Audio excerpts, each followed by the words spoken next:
छत्रपति संभाजीनगर जिले और अन्य क्षेत्रों में धनगर समुदाय के खिलाफ बढ़ती लूट और डकैती की घटनाओं के कारण धनगर समुदाय की सुरक्षा पर सवाल खड़े हो गए हैं। धनगर समुदाय अब इन घटनाओं के खिलाफ प्रदर्शन पर उतर आया है। अप्रैल महीने में 7 से 8 लुटेरे ने वालुद क्षेत्र के रहीमपुर में धनगर समुदाय की झोपड़ी पर सशस्त्र डकैती को अंजाम दिया। इस दौरान लूटपाट के साथ मारपीट भी की गई। कई दिन गुजर जाने के बावजूद पुलिस अब तक लुटेरों को पकड़ नहीं पाई है। इसके विरोध में आज धनगर समुदाय ने छत्रपति संभाजीनगर के पुणे नेशनल हाईवे पर रास्ता रोको आंदोलन किया।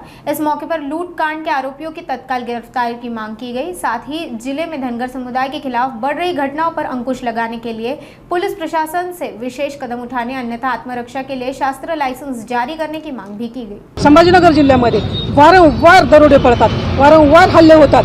म्हणजे कुठलीही मेंढपाळ येऊ त्याला म्हणजे 15 दिवसाला एक दरोडा तुम्हाला दिसणारच।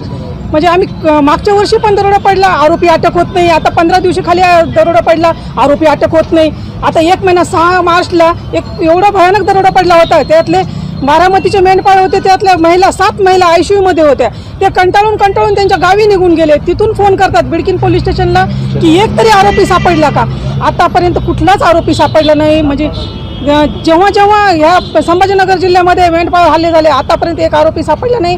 आज इथं आमचं रस्ता रोको आंदोलन करण्याचं कारणच आहे, आज 1 मे रोजी आम्ही इथं रस्ता रोको आंदोलन वाळूज पोलीस स्टेशन समोर केलेलं आहे। आम्ही पोलीस प्रमुख मागणी आमची हेच आहे की आरोपीला तात्काळ अटक करणे आणि त्यांना एवढी कठोर शिक्षा देणे की दुसरा आरोपी म्हणजे असं करण्याविषयी ते वारंवार विचार करण आणि मेंढपाळांना कोणी हात लावणार नाही। आणि जर त्याला जर चांगली शिक्षा झाली तर आता पोलीस प्रशासनानं आम्हाला सांगितलं आहे की आमचा तपास चालू आहे। 7 जण म्हणजे त्यांना आरोपी सापडले आहेत। आता आम्हाला तर आम्ही मोठी आश घेऊन आलेलो आहे। आता बघूया आता याच्यानंतर आम्हाला कुठला आमची पुढची मागणी जर ना अटक जर हे आरोपी अटक नाही झाले, हे आंदोलन तर किरकोळ आहे। याच्यानंतरचं आंदोलन पोलीस प्रशासन आणि सरकार याला जबाबदार राहणार आहे। नमस्कार, मी सखाराम सरक, संस्थापक अध्यक्ष महाराष्ट्र मेंढपाळ आक्रोश आंदोलन। या आंदोलनाच्या माध्यमातून राज्यभर मेंढपाळांच्या जे समस्या असतील त्या सोडवण्यासाठी आंदोलनाच्या माध्यमातून प्रयत्न करत असतो। आज संभाजीनगर जिल्ह्यातील वाळूंज पोलीस हद्दीमध्ये गेल्या 15 दिवसापूर्वी रात्री 1 वाजता एका मेंढपाळाच्या वाड्यावरती दरोडा पडला होता आणि 1 महिन्यापूर्वी बिडकीन पोलीस हद्दीमध्ये बारामती जे आमचे मेंढपाळ त्यांच्या मेंढ्यावरती त्या ठिकाणी वाड्यावर दरोडा पडला होता। दोन्ही मेंढपाळांच्या दरोडा पडलेला एकही आरोपी अद्याप अटक झालेला नव्हता। म्हणून आम्ही 28 तारखेला या ठिकाणी स्थानिक प्रशासनाला या ठिकाणी नोटीस दिली। तर पोलीस कमिशनर आणि RDC साहेब यांना आम्ही नोटीस दिलं होतं की आम्ही 1 मेला आंदोलन करा। 1 मेला आंदोलन करण्याचा उद्देश हा होता की आजचं आंदोलन हे या राज्याचे मुख्यमंत्री गृहमंत्री सन्माननीय देवेंद्र फडणवीस साहेब यांच्यावर हा मेसेज गेला पाहिजे की बाबा मेंढपाळांचे नेमके काय हाल चालू आहे आणि काय अडचणी मेंढपाळांसमोर आहेत। जर एवढे जबरी दरोडे पडून जर आरोपी या ठिकाणी वेळेवर सापडत नसतील, मेंढपाळांना न्याय भेटत नसेल, तर त्यांच्या न्यायासाठी या ठिकाणी आम्ही ही आंदोलन भविष्यामध्ये तीव्र करणार। आज पोलीस प्रशासन आम्हाला सांगितले की 7 आरोपी या ठिकाणी त्यांनी अटक केलेले आहेत। तर या ठिकाणी खरोखर आम्ही त्यांचं अभिनंदन करतो आणि समाजाच्या वतीने आभार पण मानतो। परंतु ते आरोपी तेच असले पाहिजे, चुकीचे आरोपी विनाकारण ह्या गुन्ह्यात वर्ग झालेले नसावेत, ही पहिली गोष्ट। दुसरी गोष्ट, जर या ठिकाणी मेंढपाळाला न्याय भेटला नाही, 15 तारखेला कमिशनर ऑफिसर समोर याच्यापेक्षा मोठं आंदोलन या ठिकाणी मेंढपाळ केल्याशिवाय राहणार आहेत। त्या ठिकाणी 15 तारखेला न्याय भेटला नाही तर 31 मेची पुण्यश्लोक राजमाता अहिल्यादेवी होळकर यांची जयंती ही कलेक्टर ऑफिस संभाजीनगर या ठिकाणी साजरी केल्याशिवाय मेंढपाळ राहणार नाहीत। आणि त्या ठिकाणी आमची याची पुढची मागणी असणार आहे की फक्त पोलिसांनी आरोपी अटक करणे, सजा करणे याने मेंढपाळाचं फारसं काही कल्याण होणार नाही।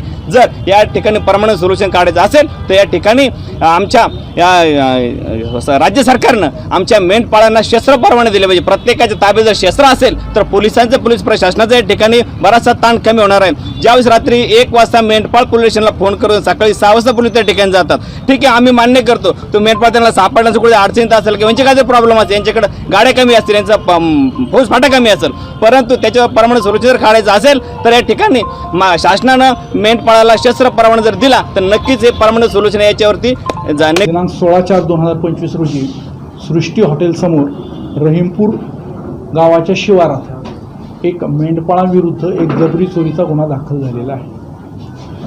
सदर गुन्ह्याचा तपास चालू आहे। त्याच मोडसचा एक परवा रात्री एक MIDC वाळूंज हद्दीत टोकी शिवारात एक गुन्हा झालेला आहे। त्या गुन्ह्यातील आरोपी आपण अटक केलेले आहेत। दोन्ही गुन्ह्याची पद्धत एकच आहे। त्या गुन्ह्याचे आरोपी आणि ह्या गुन्ह्याचे आरोपी एकच आहे। ते आरोपी ताब्यात घेतलेले, सदर गुन्ह्याचा तपास सुरू आहे। तर खबरदारीची उपाययोजना म्हणून आम्ही अतिरिक्त पेट्रोलिंग या भागात सुरू केलेली आहे. सर्व जी पेट्रोलिंग आहे ते अक्षरशः टेक्निकली कोणत्या भागात रात्री गेलेला आहे, किती वाजता गेलेला आहे, पेट्रोलिंग किती केलेली आहे, सर्व चार्ट आमच्या मोबाईलवर दररोज उपलब्ध होतो. तर त्यामुळं कोणतीही याच्यामध्ये कसर ठेवलेली नाही. आम्ही जास्तीत जास्त प्रयत्न करून असे गुन्हे यानंतर होणार नाहीत याची खबरदारी घेऊ.